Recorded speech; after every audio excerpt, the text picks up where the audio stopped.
Hi, everybody. Welcome to this week's edition of the Real Estate Mortgage Show. Certainly got a lot of response and activity from last week's show, which was the fix and flip topic. I always thought that it was a pretty hot topic. I just never realized how much people want to know about it. Got some calls on it. Answered some questions for you. I hope that helped you out. And if there's anything I can do for you in the future, by all means, just give me a call. Okay. This week's topic was actually inspired by an article I read in the Real Estate Marketing magazine. It's REM magazine. It's a trade magazine. And I want to give credit where credit is due. This article came from a real estate sales representative in the Moncton area, and his name is Wes Hoover, and he is with a Home Life Premier property, and Les can be reached through his website at buywithwes.com. Okay, and just want to go over some of the things that the article covers, and this is the 9 things for sale by owner companies don't want consumers to know. I agree with almost all of his points,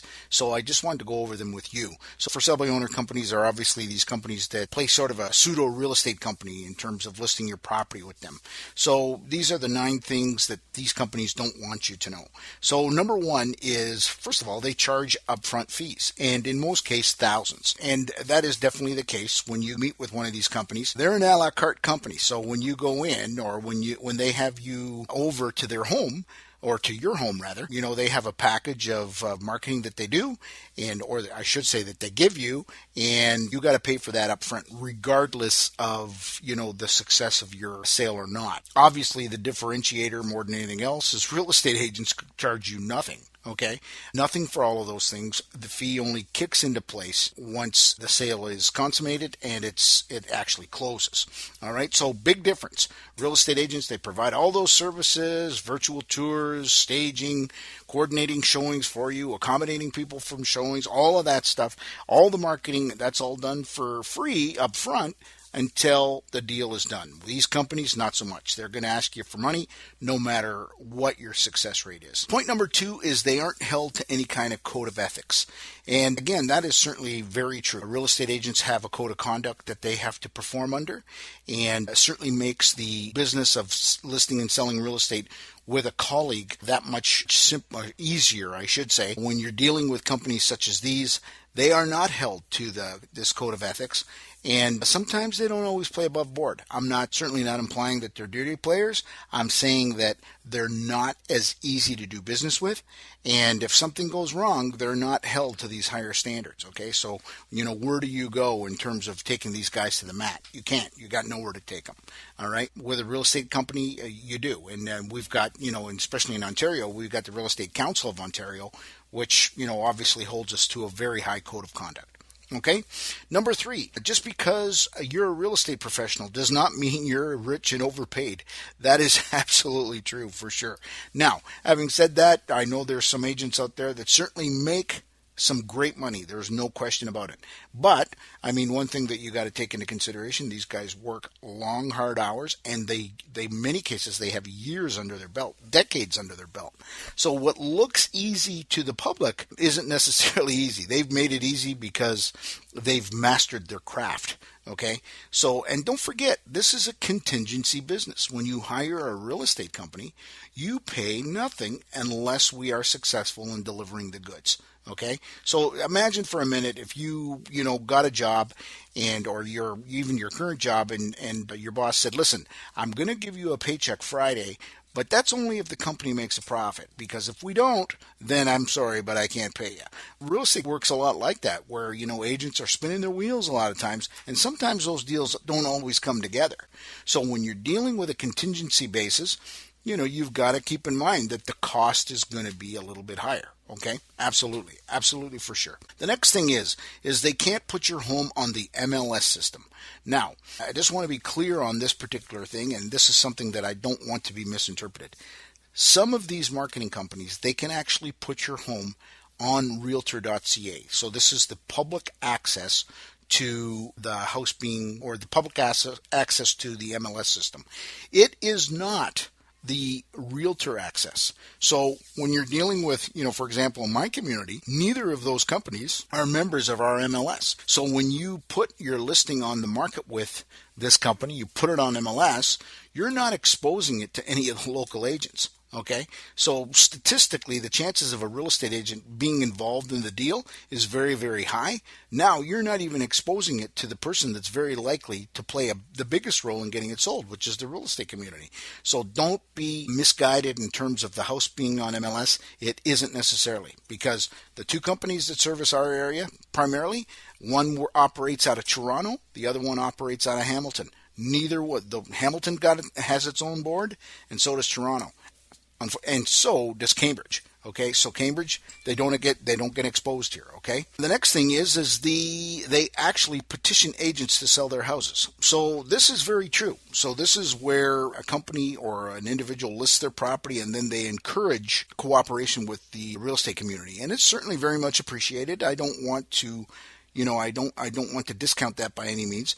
But the one thing that kind of bothers me about that, in fact, it just happened last week. I saw a real estate transaction come together. Okay, it was listed with one of those companies. I know that there was a real estate agent involved in the transaction, yet the private for sale company advertises how much money that the seller saved as a result of selling privately. And the figure was so made up, it was wrong, it was a lie, and unfortunately people are misguided by this information. So here's a transaction happened privately, still had real estate involvement, and that company led you to believe that these people saved a ton of money, and they didn't. And quite honestly, I think they might have even left money on the table because of the lack of exposure that property didn't, or I should say didn't get. They probably left some money on the table had it been on the open MLS. So really, if you do the long math, folks, everybody pays a commission. You either pay it to a realtor or pay it to the customer. Okay, so really, I mean, one thing or another, there's value in that. You just got to keep that in mind. And here's the worst part. Remember that code of conduct? They're not held to that code of conduct, so they can say whatever they want. All right. The next point, which is point number 6, they don't have a real estate license. Now, again, this is something else I want to be clear on. 9 times out of 10, the consultant that comes to the home to give you a consultation on using a private for sale company, those people are not licensed. Now, they do have options in terms of using one of their in-house agents, because they do have a real estate element to their company. So this is basically where they offer a consultation in terms of you handling an offer. So those people are licensed. But the person that's consulting you on the sale of a property isn't licensed. So really, why are you taking real estate advice from an unlicensed person? The province has implemented real estate licensing for a long, long time, and that's for a reason, because this is a profession that people should be properly educated with in order to be providing advice to people that are listing and selling real estate. These people are not licensed, folks. So, be careful on who you listen to in terms of getting your real estate advice. The next point, which is point number 7, you pay them and you do all the work. This is very true. So basically, they do give you a whole marketing package. They give you the signs, the brochures, all that kind of stuff. They splash something up on the website for you. But here's the deal. You're the one fielding all the calls. You're the one hosting the open houses. You're the one showing the property. You're the one negotiating the deal. I'm sorry, what happened here? You're paying them for services and they're not giving them to you? Yeah, I hear you. It should be something that you should really keep in mind before you enter into a contract with them. Point number 8 is private sales carry a stigma and uncertainties that make buyers uncomfortable.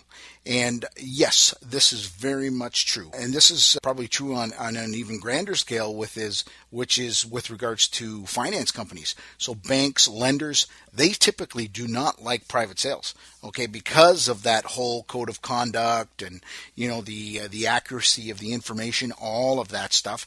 I mean, let's face it, real estate agents carry errors and omissions insurance. So they are, there's meat on that bone, okay? If somebody messed up, we are covered in terms of any damages. That's not the case with private deals, and obviously lenders know that. So they always approach private sales a lot more cautiously.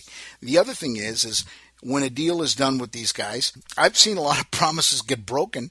And, sometimes when you have a real estate agent on the other side that can apply some pressure to somebody applying or somebody keeping their promises, that's not the case with a private sale. So you get broken promises, you get in houses that, they promised to do things and they didn't. And, here you go, you've got, a real estate transaction that you're not so happy with.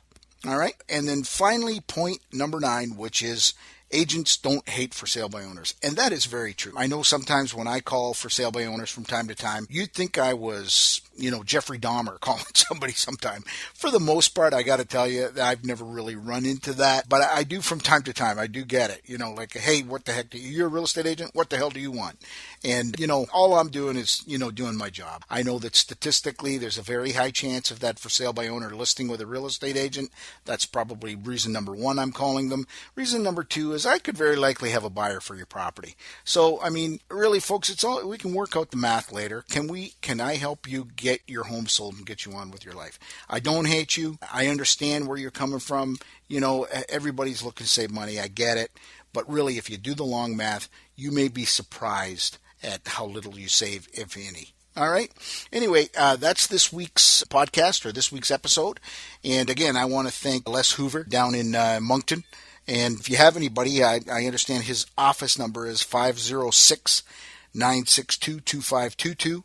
And of course, if you have any real estate questions for us here in Cambridge, Kitchener-Waterloo, 519-624-9222 or Walter at MaximumResults.ca. Folks, have a great week, and we'll talk to you next week. Thanks again for listening to this week's episode of the Real Estate Mortgage Show. If you have any real estate questions, please direct them to me at 519-624-9222 or Walter at MaximumResults.ca, or you can find me online at www.cambridgehouses.com. If your interests are in mortgages, please feel free to call 519-624-9222 or email Karen at MaximumResults.ca, or you can find her online at www.m as in Mary, R as in Roger, financial.ca. Thanks again for listening, and I hope you have a great week.